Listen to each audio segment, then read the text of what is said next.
Simbora, senhoras e senhores, para mais um vídeo aqui de Q&A de perguntas e respostas que vocês nos enviaram lá pelo @MacMagazine no Instagram. Vou selecionar mais uma vez algumas entre várias aqui, não vou conseguir selecionar todas, mas espero ser bastante diversificado em mais um vídeo aqui de perguntas e respostas para vocês. Simbora?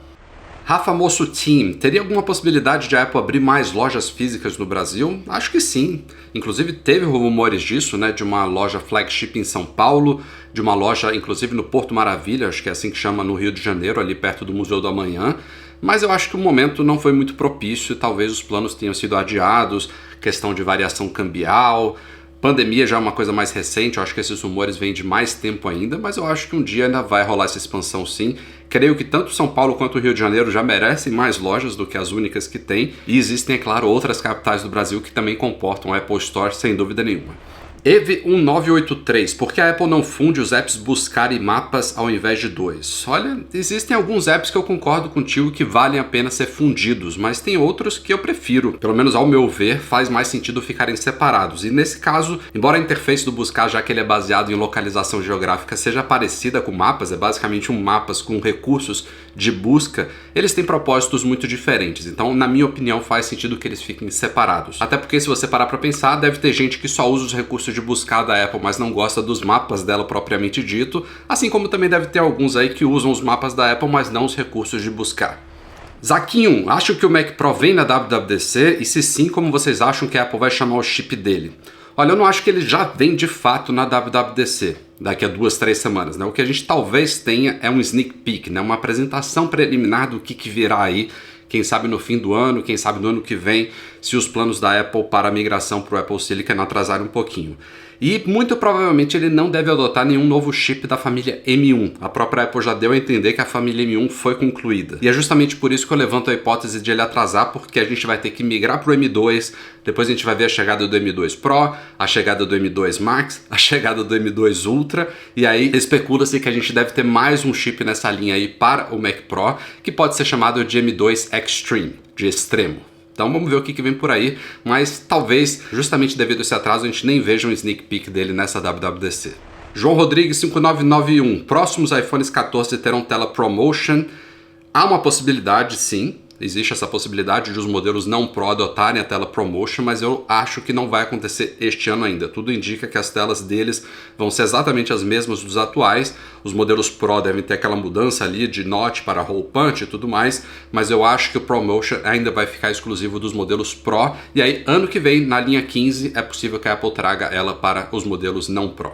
Se há alguma, Rafa, acredita que será lançado um novo iMac com Apple Silicon em substituição ao de 27? Eu não acho que vamos ter um novo iMac normal de 27 com Apple Silicon. Eu acho que a Apple realmente migrou a linha iMac simples, que agora tem o M1, deve ganhar um M2 em breve para o modelo de 24, e a gente deve ver mais cedo ou mais tarde a chegada, o retorno, né, do iMac Pro, esse sim com uma tela de 27, quem sabe até de 30 polegadas, com o Apple Silicon mais avançado, o modelo Pro Max, quem sabe Ultra. Acho que talvez Pro e Max nesse modelo já seja o suficiente, considerando que o iMac, mesmo o modelo Pro, não está posicionado entre os Macs ali mais poderosos da linha da Apple. Dalva Verônica, vocês acham que a assinatura do Apple TV Plus sofrerá reajuste no Brasil ainda em 2022?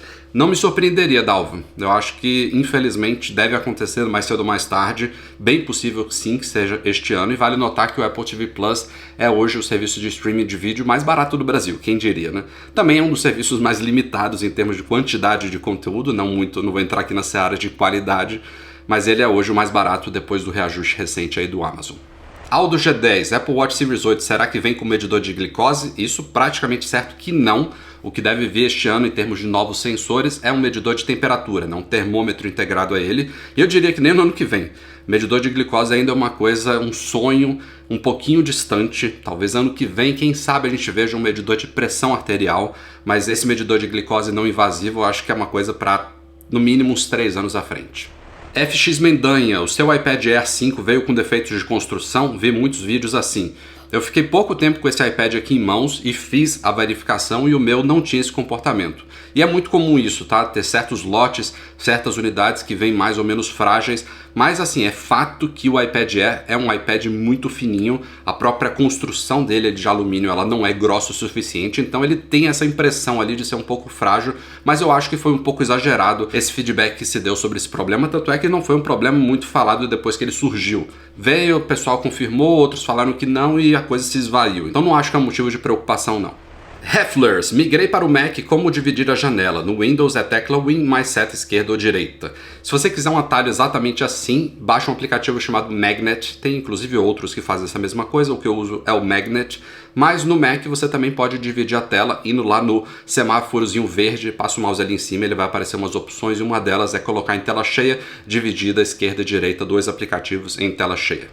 Thiago Lar, você acha que vai ter alguma mudança estética no iPhone 13 Pro para o 14 Pro? Acho que sim. Primeiro a gente vai ter essa mudança já bastante especulada do Notch, né? Então você olhando de frente ele vai estar diferente. Não vai ter mais o Notch, assim, aquele hole punch. Mas aqui atrás a gente vai ter uma câmera um pouco maior, que não é uma coisa tão perceptível assim, a menos que você coloque um do lado do outro. Mas fala-se que o aço inoxidável nas laterais dos modelos Pro vai deixar de ser de aço inoxidável, claro, e vai passar a usar titânio, e isso deve dar um aspecto um pouco diferente a eles também. Quem sabe também uma nova cor é uma coisa que a Apple sempre faz, né? Ela mantém aquelas mais tradicionais, né? Como cinza espacial, prateado, mas ela sempre traz uma cor nova, já foi um verde meia-noite, já foi o azul Sierra, já foi o azul Pacífico. Vamos ver o que vem por aí em 2022. Eric KS, vocês acreditam que algum dia o iPadOS vai permitir multi-usuários? Já deveria permitir há bastante tempo, né? Inclusive, o sistema em si já está preparado para isso, porque a Apple já tem uma solução acadêmica, né, escolar para faculdades, universidades, escolas e colégios que permite algo do tipo. Então, seria só ela levar esse conceito que já existe também, por exemplo, no macOS para o iPadOS e já está na hora, né? Ainda mais com esse discurso todo de a Apple falar que o iPad é um bom substituto para um computador, já é um dispositivo que pode ser compartilhado com membros da família. Então, tá na hora, né? G. Teixeira, na sua opinião, quando deverá ser lançado o MacBook Pro 1416 com M2? Seria M2 Pro e M2 Max, né? Se a Apple seguir a linha.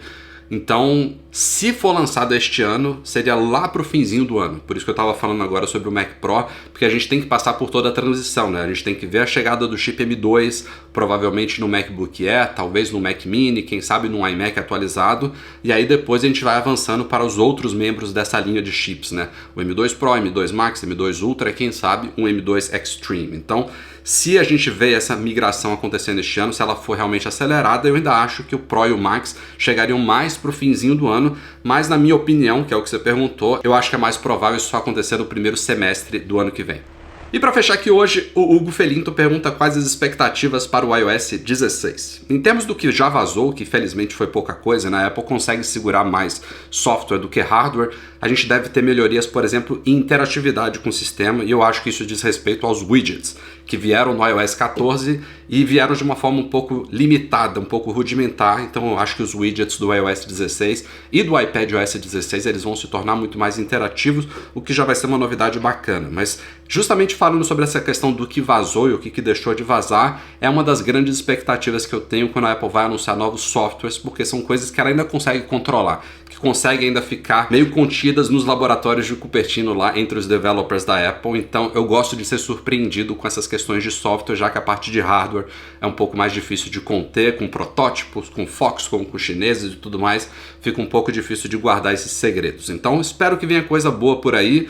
Não acho que ainda vai ser este ano que a gente vai ver um redesign, né? Eu acho que a gente ainda vai ter que segurar essa interface aqui do iOS por mais um tempo, com talvez pequeníssimas mudanças, mas espero que venham boas novidades e gostaria muito, embora não tenha um iPad hoje, que a Apple desse este ano um foco mais especial ao iPadOS 16, porque o iPad precisa desse salto extra, precisa ganhar aplicativos mais profissionais, precisa ganhar mais multitarefa, precisa ganhar um controle especial para uso com teclado, com mouse, com monitores externos. Dá para evoluir bastante ali a questão do iPad. O iPhone já está um pouco mais maduro, eu diria que a Apple realmente precisa focar mais ali do lado do tablet. Mas é isso, pessoal, este foi mais um vídeo de Q&A. Obrigado a todos que mandaram perguntas, desculpem aos que não foram selecionados dessa vez, mas mês que vem, é claro, tem mais. Se você curtiu esse vídeo, deixa um joinha aí, compartilha com parentes e amigos e nos vemos em breve, é claro, com muito mais por aqui.